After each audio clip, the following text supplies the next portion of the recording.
Picture this. You're on a short 35-minute flight. The sun is shining. You're in Hawaii, one of the most beautiful places on Earth. You've got your sunglasses on, maybe a little sunscreen still on your arms from the beach earlier. You're relaxed. You're on vacation. What could possibly go wrong? Now, picture the roof of the airplane you're sitting in just disappearing, gone, ripped away at 24,000 feet, leaving you staring directly at the open sky above your head, with winds hitting you at nearly 500 kilometers per hour and temperatures dropping to negative 45 degrees Celsius, in shorts and flip-flops. This is not a movie. This actually happened. On April 28, 1988, Aloha Airlines Flight 243 became one of the most shocking aviation disasters in history, not because of how many people died, but because of how few did. And the story of what happened in those 13 minutes is something that will genuinely change how you think about air travel forever. Let's go back to the beginning. It's a Thursday afternoon in Hawaii. The time is just after 1 p.m. At Hilo Airport, on the southernmost island of the Hawaiian chain, passengers are boarding a Boeing 737. The destination is Honolulu, a short hop across the water, barely 35 minutes in the air. This is essentially the Hawaiian equivalent of a commuter train. People do this route all the time. It's casual, it's routine, it's boring even. The airline operating this flight is Aloha Airlines, a regional carrier that connects the various Hawaiian islands. And for this specific aircraft, today was not even unusual. By the time passengers boarded this afternoon flight, the plane had already completed 3 full round trips since morning. 8 flights in a single day. That's perfectly normal for short-haul island-hopping routes. The plane lands, gets a quick turnaround, loads up again, and takes off, over and over. At exactly 1:25 p.m., Flight 243 lifts off the runway with 89 passengers and 6 crew members on board. Now here's where something important happens. Something small, something that seems completely inconsequential in the moment, but will later haunt investigators. As one of the passengers was boarding the plane, she noticed something on the outside of the fuselage, a small crack, a tiny fracture in the metal skin of the aircraft. She paused, she looked at it, and then she walked on board without saying anything. Her reasoning? This was a reputable airline. These planes fly constantly. Surely the mechanics check these things. Surely someone would have noticed if it were a real problem. She was wrong, but she wasn't entirely to blame, because what she didn't know, what nobody on that plane knew, was that this aircraft was carrying thousands of invisible cracks throughout its entire body. A silent catastrophe had been building for years, and no one had caught it. The flight climbs normally. The cabin crew begins their in-flight service. There are 3 flight attendants working that afternoon: Clarabelle or CB Lansing, Jane Sato Tomita, and Michelle Honda. Because the plane hadn't yet reached cruising altitude, the seatbelt sign was still illuminated.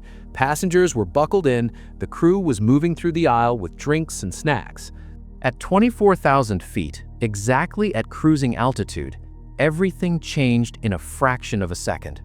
There was a sound described by survivors as an explosion, a massive, thunderous crack, and then rapid decompression, the kind that slams into your lungs like a wall. People couldn't breathe. Things flew through the air, bags, cups, papers, everything unsecured.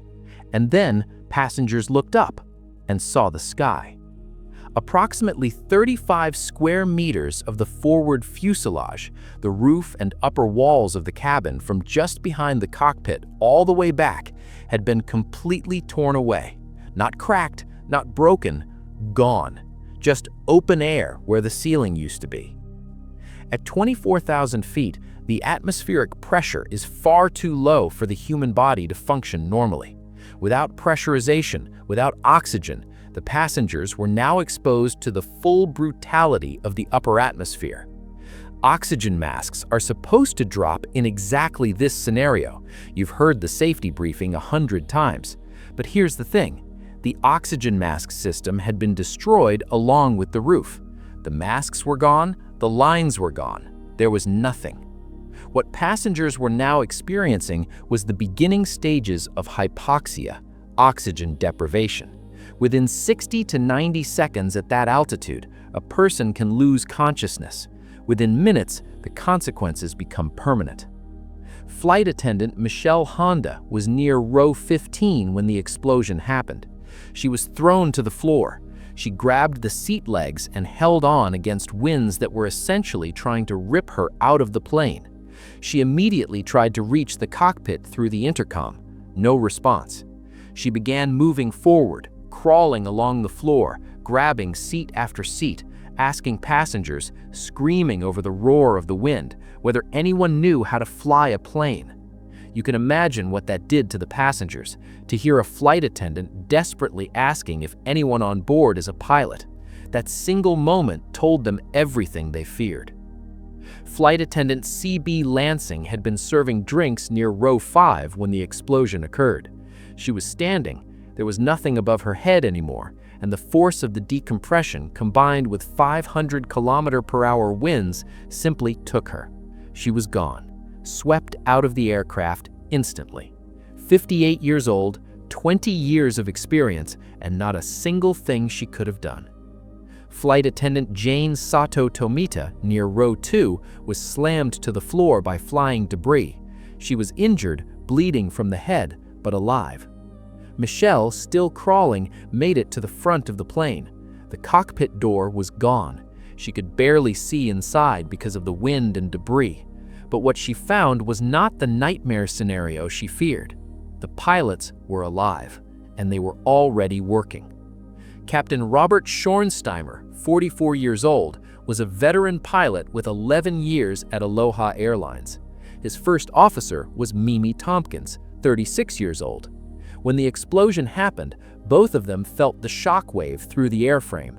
When they looked back into the cabin, the door was gone, and they could see devastation. But neither of them panicked.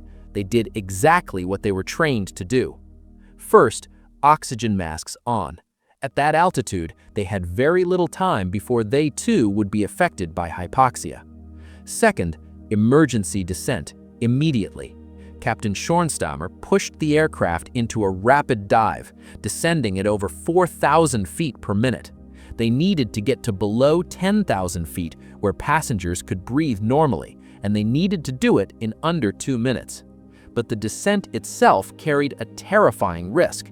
The explosion had caused structural damage to the nose of the aircraft. The cockpit section, the very front of the plane, was sagging downward by about 1 meter. The only thing connecting it to the rest of the fuselage was the floor structure beneath their feet. If they pushed the aircraft too hard, if they maneuvered too aggressively, the nose might simply separate from the body of the plane entirely. At that point, there would be no saving anyone. So Schornsteimer had to fly fast enough to descend quickly to save passengers from hypoxia, but not so aggressively that he tore the plane apart. Meanwhile, Mimi Tompkins was on the radio. She contacted Honolulu Center, declared an emergency, and was rerouted to Maui, closer, faster. At 1:48 p.m., she contacted Maui Tower. It had been approximately 3 minutes since the roof came off. 3 minutes, and already they were at 14,000 feet and dropping. At that altitude, most passengers could breathe well enough to remain conscious. The hypoxia risk was receding. But 89 people were still sitting in an open-air aircraft with no roof, exposed to wind, cold, and chaos. Every passenger in rows 4 through 7, directly beneath the section that had torn away, had been violently thrown about. Several had serious head injuries, but they were belted in. The seatbelt sign had never been turned off. And that decision, that routine automatic decision to keep the seatbelt sign on until cruising altitude, almost certainly saved most of their lives. As the plane descended toward Maui, a new problem appeared on the horizon, literally. Between the aircraft and Maui Airport stood the Haleakala volcano, a 10,000-foot mountain. The pilots had to navigate around it without breaking what remained of the aircraft's structure. They slowed the plane to 170 knots, dangerously slow for a compromised airframe, and threaded a path between the islands, eventually turning the nose toward the runway. On the ground, every piece of emergency equipment Maui Airport had was deployed. Fire trucks, ambulances, crash rescue teams, all of them watching, waiting, tracking the radar blip of a plane that should not, by rational standards, still be in the air. And then another warning light. The left engine had failed. Schornsteimer attempted a restart. Nothing. They were now on one engine with a structurally compromised airframe, no roof, and a runway coming fast.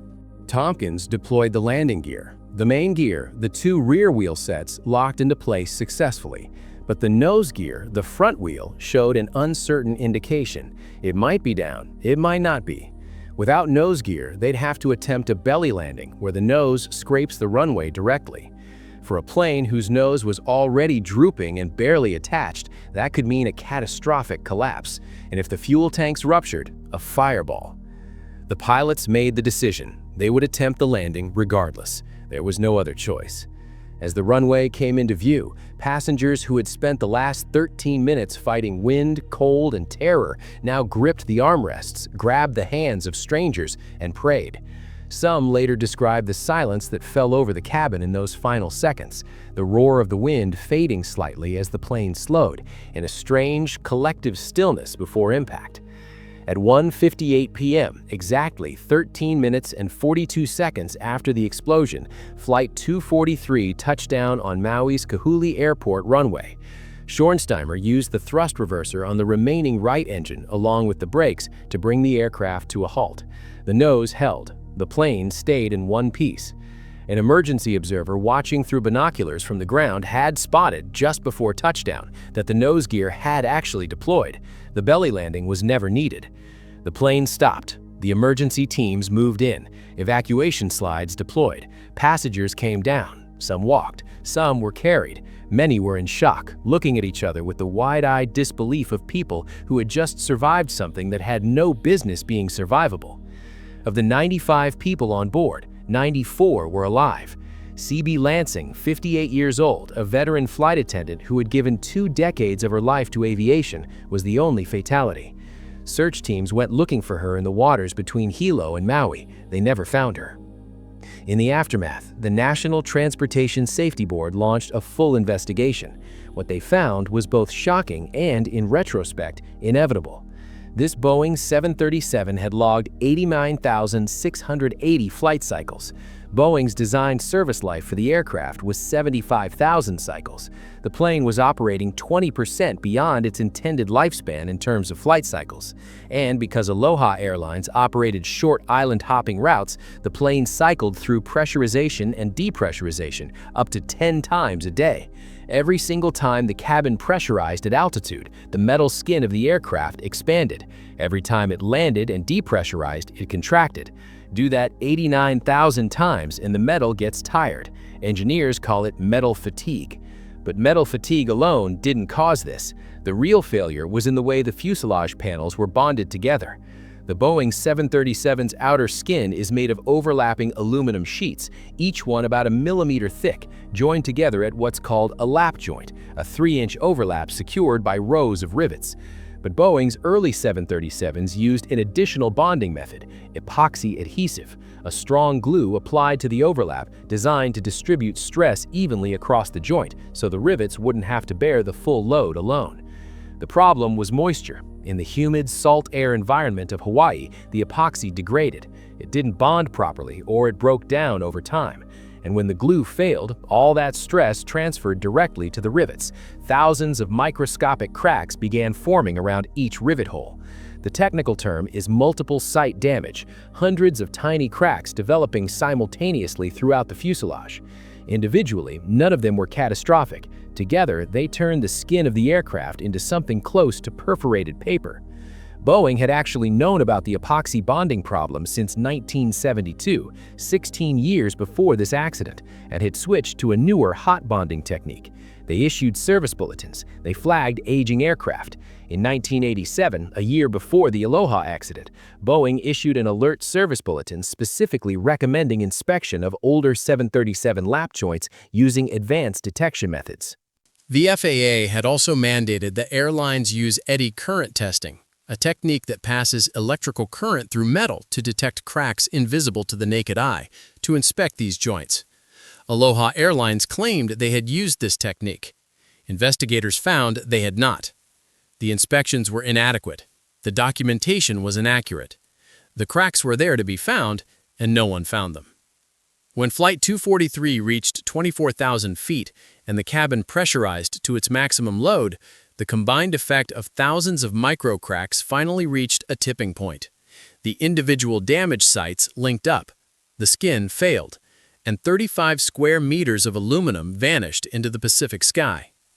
The NTSB's final report assigned blame in three directions: Aloha Airlines for failing to maintain its aircraft and falsifying inspection records, the FAA for not requiring thorough enough inspections when issuing its airworthiness directives, and Boeing, along with the FAA, for initially treating the known bonding defect too casually. The consequences of this accident were sweeping. In 1988, the United States passed the Aviation Safety Research Act, which formalized the study of aging aircraft structures. In 1991, the FAA launched its Aging Aircraft Safety Program, mandating comprehensive inspection and repair protocols for older airframes. Eddy current testing, ultrasonic inspection, and other non-visual crack detection methods became standard practice across the industry. New regulations specifically targeted high-cycle aircraft, planes that complete many short flights per day, requiring them to be inspected more frequently than standard long-haul aircraft. An entire generation of aircraft that had been quietly accumulating fatigue damage was grounded, inspected, and in many cases retired. Investigators found similar cracking in numerous other aging 737s. What happened to Flight 243 was not a freak accident. It was a systemic failure that had been building across an entire fleet of planes. The passenger who saw the crack in the fuselage while boarding and said nothing, she was not at fault. She was a civilian, looking at something she had no training to evaluate, trusting a system she had every reason to believe was working. The failure was not hers. The failure belonged to the institutions and the people whose entire job was to know that a crack like that was not inconsequential. And yet, 94 people walked away. They walked away because of the training of two pilots who kept their composure under conditions that most of us cannot imagine. They walked away because of one flight attendant who crawled through a roofless aircraft at 24,000 feet, fighting hurricane-force winds to ensure her passengers were alive. They walked away because the seatbelt sign happened to still be on. They walked away because, against every conceivable odd, the floor held. Aviation has always advanced through tragedy. Every major change in how we fly, every improvement in inspection protocols, materials science, maintenance regulation has come at a cost. The cost of Flight 243 was C.B. Lansing, whose body was never recovered from the ocean she disappeared into. Her death and the survival of everyone else on that plane changed the way the world thinks about the aircraft we trust with our lives. The next time you're sitting in your seat before takeoff, listening to the safety briefing, wondering whether to bother buckling up for a short flight, remember April 28, 1988. Remember that a routine 35-minute island hop became the most important flight in the history of aviation safety. And remember that the seatbelt sign was the only thing standing between 89 passengers and the open Pacific Ocean. Click the buckle. Every time.